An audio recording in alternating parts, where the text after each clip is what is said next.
Kita bertasbih kepada Allah yang Maha Agung, yang telah menciptakan kita dengan sempurna. Di antara kesempurnaan itu memberikan bekal kepada kita yang terukur dan memberikan petunjuk kepada kita bagaimana menggunakan bekal itu agar benar digunakan sesuai dengan tugas dan misinya di muka bumi ini. Maka ada di antara kita yang bekalnya dominan pada pengetahuannya, diberikan oleh Allah ilmu, dan dia berdoa, Rabbi zidni ilma, ya Allah tambahkan aku pengetahuan. Semakin bertambah ilmu bukan hanya menjadikan kita sebagai manusia yang pintar, tapi tingkat tertinggi dari manfaat ilmu itu adalah mampu mengenalkan dan mendekatkan kita dengan Allah Subhanahu wa ta'ala. Jadi bila ada orang yang semakin pintar tapi tidak kenal dengan Allah, artinya ada yang salah dengan penggunaan bekal keilmuannya itu. Innama yakhshallaha min ibadihil ulama'u.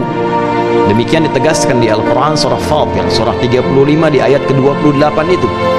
Innama adatul hasri, huruf pembatas. Sungguh orang-orang yang kenal Allah sehingga merasa takut terawasi, karena takut dan terawasi itu menggunakan seluruh bagian tubuhnya untuk mendapatkan keridhaan Allah. Lisannya takut berbicara yang kotor karena merasa didengar oleh Allah, diawasi Allah. Tangannya takut digunakan pada yang tidak benar, takut korupsi, takut mencuri, takut menipu, takut mencontek, karena merasa dilihat dan diawasi oleh Allah Subhanahu wa ta'ala.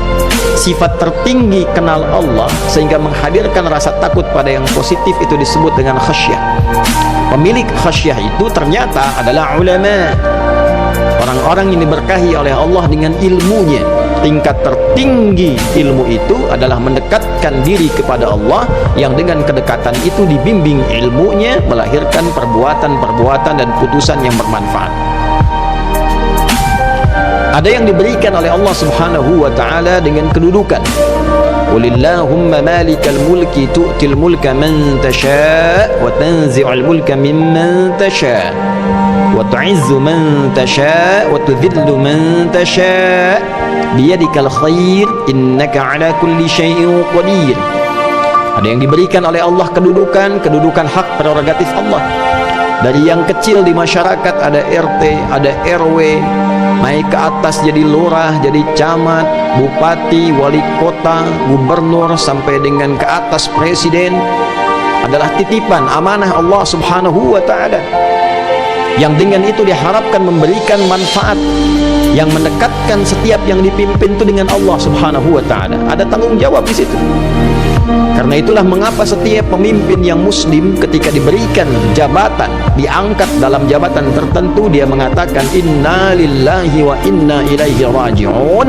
Kalimat itu kepasrahan untuk menyerahkan titipan itu dalam bimbingan Allah, sehingga selama periode ia menjabat dibimbing dari ujung kepala sampai kakinya untuk melahirkan putusan-putusan yang diridhai oleh Allah Subhanahu wa ta'ala.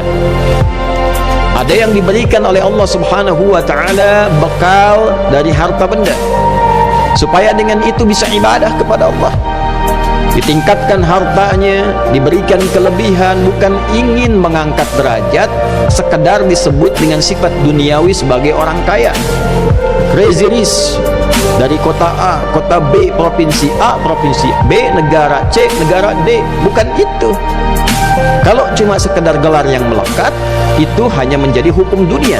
Sementara kita akan pulang ke akhirat, maka butuh persiapan bekal akhirat. Maka status itu tidak akan bernilai di hadapan Allah sepanjang tidak digunakan bekal itu untuk beribadah kepada Allah Subhanahu wa ta'ala. Itulah sebabnya kemudian ada hukum-hukum yang mengatur harta untuk ibadah. Ada zakat di Quran surah 9 ayat ke-60 dengan 8 golongannya. Innamas sadaqatu lil fuqara wal masakin wal 'amilina 'alaiha wal mu'allafati qulubuhum wa fir riqab wal gharimin wa fi sabilillah wa ibnis sabil, dan seterusnya ayat. Ada mengajak ibadah keluarga dengan harta supaya keluarga dekat dengan Allah. Wa bima anfaqu min amwalihim, Quran surah keempat ayat 34. Ada melihat kemudian orang tua, kerabat terdekat, anak yatim, orang-orang miskin, Quran surah kedua ayat 215. Yas'alunaka madza yunfiqun qul ma anfaqtum min khairin falil walidain wal aqrabin wal yatama wal masakin wabnis sabil. Ada lagi ibadah umum dengan harta untuk kemaslahatan bersama umat yang banyak. Al-Baqarah ayat 261. Bisa infak untuk sekolah, untuk pesantren, untuk jalan, untuk kehidupan. Mathalul ladzina yunfiquna amwalahum fi sabilillah kamathali habbatin ambatat sab'a sanabil fi kulli sumbulatin mi'atu habbah wallahu yudha'ifu liman yasha'u wallahu wasi'un alim. Ada yang keempat, diberikan tenaga, bukan untuk disebut sebagai orang paling kuat di bumi, orang yang tenaganya paling ekstra, bisa mengangkat beban di luar kadar kemanusiaan biasa, bisa berlari melebihi kecepatan singa misalnya. Bukan status ini yang ingin dibanggakan. Apakah tenaganya bisa digunakan untuk ibadah? Lihat bangun malamnya, lihat bacaan Al-Qur'annya, lihat tilawahnya, lihat puasanya. Jangan-jangan siangnya sibuk, paginya sibuk, malamnya pun tak mampu bangun. Innalaka fin nahari sabhan tawila. Sungguh pagimu sampai menjelang malam itu sibuknya luar biasa. Cita-cita masuk surga hanya sekedar baca Al-Quran tak mampu, bangun malam tak ada daya. Jadi seluruh apa yang Allah berikan kepada kita, puncaknya adalah untuk mengenal Allah. Inna fi khalqis samawati wal ardi wa ikhtilafil laili wan nahari la ayatin li ulil albab alladzina yadhkuruna Allaha qiyaman wa qu'udan wa 'ala junubihim wa yatafakkaruna fi khalqis samawati wal ardi Rabbana ma khalaqta hadza batila subhanaka faqina 'adzaban nar. Itu di antara ayat yang kita bacakan saat bangun tidur. Ali Imran ayat 190 sampai rangkaiannya ayat 200. Demikian disampaikan dalam Sunan Abu Daud nomor hadis 1367, tersambung riwayatnya pada sahabat junior Ibnu Abbas radhiyallahu taala anhuma saat mengamati kebiasaan Nabi bangun dari tidur. Itulah ulul albab, orang yang paham tentang kehidupan, orang yang mengerti untuk apa hidup. Tanyakan pada diri kita, untuk apa kita hidup? Kenapa ada di dunia ini? Setelah meninggal mau kemana? Nah, maka orang-orang yang paham tentang esensi hidup disebut dengan ulul albab. Dia mengerti bagaimana cara hidup dan dia gunakan bekal hidup yang telah dia ketahui untuk beribadah kepada Allah. Tinggal memilih. Tidak usah cemburu kepada yang banyak harta, tidak usah cemburu kepada yang banyak ilmu, tidak usah cemburu kepada yang tinggi jabatan, yang kuat, kemudian tenaganya. Cukup kita mau pilih dari empat itu, pilih yang mana supaya optimal ibadah kepada Allah Subhanahu wa ta'ala. Ikhtiarkan.